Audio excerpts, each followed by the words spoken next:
Hello guys, welcome to Pakistani fair reaction. तो कैसे हैं आप सब? उम्मीद है आप सब खैरियत से होंगे, ठीक होंगे और आबाद होंगे।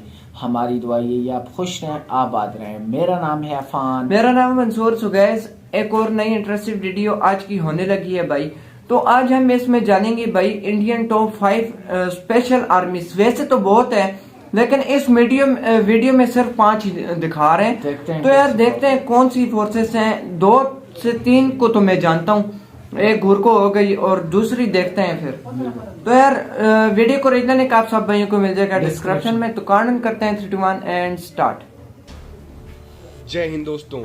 देश में आई आपदा हो या फिर दुश्मन की नापाक हरकतों का मुंहतोड़ जवाब देने की बात हो, किसी भी पद पर इंडियन स्पेशल फोर्सेस के पैर नहीं डगमगाते। आमतौर पर आप सेना के नाम पर आर्मी, नेवी और एयरफोर्स को ही जानते हैं, पर भारत के पास कुछ ऐसी स्पेशल फोर्सेस हैं जो सबकी नजर में आए बिना दुश्मनों के दांत खट्टे करने का हुनर जानती हैं।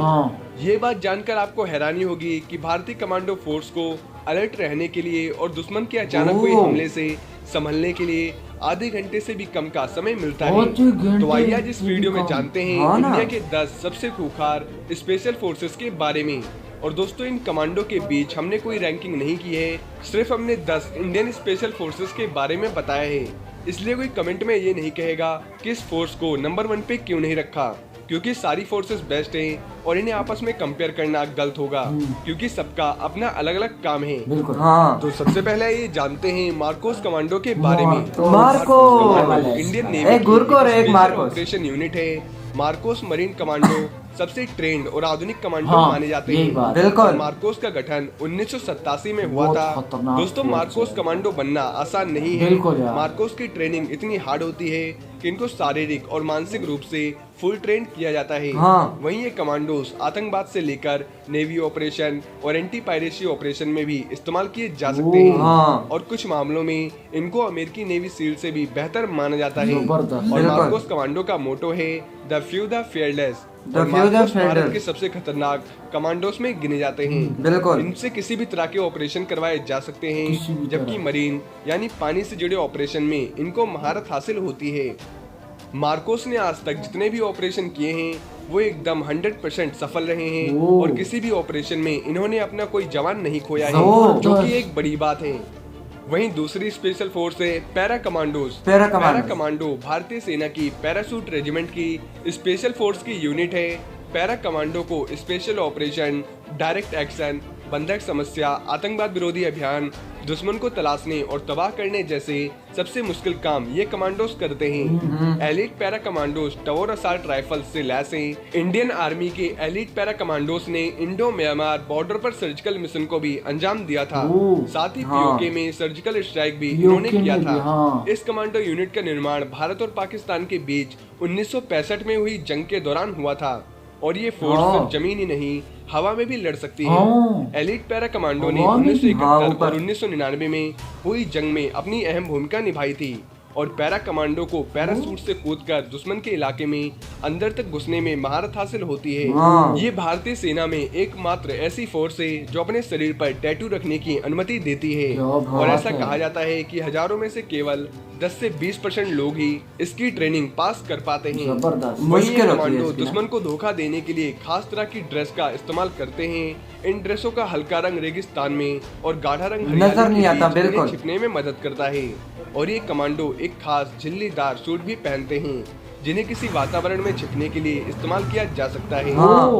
वहीं तीसरी फोर्स है एनएसजी ब्लैक कमांडो। जब भी देश के एलिट कमांडोज का नाम आता है तो सबसे जाबाज सिपाही कहे जाने वाले एनएसजी नेशनल सिक्योरिटी गार्ड या ब्लैक कैट कमांडोज का नाम जरूर आता है। और एनएसजी ये एक elite counter terrorism special force है और ये मिनिस्ट्री ऑफ होम अफेयर्स के अंदर आता है, यानी गृह मंत्रालय के अधीन आते हैं। एनएसजी का गठन भारत की स्पेशल फोर्सेस से कुछ बेस्ट जवानों को छांटकर किया जाता है और भारत के सबसे वीवीआईपी लोगों की सुरक्षा और आतंकवादी हमलों से बचाव का जिम्मा एनएसजी का होता है। एनएसजी कमांडो हमेशा काले कपड़े, काले नकाब और काले ही सामान का इस्तेमाल करते हैं। सारा कुछ काला। इसलिए इन्हें ब्लैक कैट कमांडोज कहा जाता है। वहीं एनएसजी कमांडो का मोटो सर्वोत्तम सुरक्षा है और एनएसजी कमांडो को नेवर से गिव अप भी कहते हैं। एनएसजी कमांडो इसलिए भी बेस्ट माने जाते हैं क्योंकि एक आर्मी का जवान जितनी बंदूकें चलाने की तैयारी पूरे जीवन में करता है, उतना एक एनएसजी कमांडो हफ्ते भर में ही कर लेता है। तो आप समझ सकते हैं एनएसजी कमांडोज कितने खतरनाक हैं। भले ही एनएसजी के हाथों में हथियार ना हो, लेकिन ये कमांडोज दुश्मन को मार गिराने की ताकत रखते हैं और इनको कई तरह की मार्शल आर्ट की कलाएं भी आती हैं। और देश का इकलौता नेशनल बॉम्ब डेटा सेंटर भी एनएसजी के पास है। इस सेंटर में आतंकवादियों द्वारा किए गए बम धमाकों और अलग अलग आतंकी गुटों के हमला करने के तरीकों पर रिसर्च की जाती है। वहीं चौथी फोर्स है कोबरा कमांडोज। कोबरा यूनिट का गठन करने से पहले यूएस मरीन कमांडो उनकी training, working style, surgical strike और दूसरे कई तरह के ऑपरेशन की जानकारी ली गई। इन सब के बाद ही कोबरा यूनिट को 12 सितंबर 2008 को स्थापित किया गया। ये स्पेशल कमांडो फोर्स जंगल में बिना किसी मदद के 11 दिनों तक लड़ सकती है। इसी वजह से कोबरा विश्व में पहले नंबर पर है। जंगल वॉरफेयर में नक्सलियों, आतंकियों से लड़ने और दूसरे बड़े ऑपरेशनों के लिए इस फोर्स को खास तरह से ट्रेनिंग दी गई है। हथियार, वर्दी एवं तकनीकी उपकरणों के मामले में भी कोबरा फोर्स दूसरे फोर्स से अलग है। बिना किसी मदद के लगातार 1.5 हफ्ते तक जंगलों में लड़ते रहना इस फोर्स की खासियत है। मोटो है victory for Gallant in war. वहीं कोबरा फोर्स केंद्रीय रिजर्व पुलिस बल सीआरपीएफ की स्पेशल फोर्स है और इन्हें भेष बदलकर दुश्मन पर हमला करने की खास ट्रेनिंग दी जाती है। बिल्कुल। और ये कमांडोज घात लगाकर मारने में एक्सपर्ट होते हैं। इन्हें नक्सलियों से लड़ने के लिए भी भेजा जाता है और कोबरा फोर्स के कारनामे हमेशा गुप्त ही रहते हैं। वहीं 5वीं फोर्स है घातक फोर्स। घातक फोर्स का काम है भारतीय काम करना। यह एक 20 लोगों की पलटन होती है जिसका काम है दुश्मनों को चौंकाना और फिर उस पर हमला करना। ये कमांडोज थल सेना से आगे चलकर काम करते हैं ताकि सेना को आने वाले खतरों का पहले ही पता चल जाए और ये कमांडोज दुश्मन के इलाके में छापा मारते हुए जाते हैं। वहीं बड़े बड़े जंगी हथियारों से यह दुश्मन पर दूर बैठे हुए भी वार कर सकते हैं और कारगिल की जंग में भी इन कमांडोज का सहयोग रहा था। इनकी ट्रेनिंग बहुत ही कठिन व खतरनाक होती है। इन्हें पर्वतारोहण और 50 से 60 किलोमीटर तेजी से चलने की ट्रेनिंग दी जाती है। इन्हें ट्रेनिंग के दौरान हाथों में बंदूक पकड़कर और पीठ पर 20 किलो वजन लेकर मीलों तक दौड़ाया जाता है। घातक फोर्स के जवान इतने ताकतवर होते हैं कि एक जवान 20 लोगों पर भारी पड़ सकता है। समय में करीब 7000 कमांडोज घातक फोर्स में शामिल हैं और घातक कमांडो मुख्य रूप से शॉक ट्रूप यानी दुश्मनों को चौंका देने वाली टुकड़ी की तरह काम करती है और इंडियन आर्मी के हर बटालियन में ऐसे घातक पलटन होते हैं। बिल्कुल।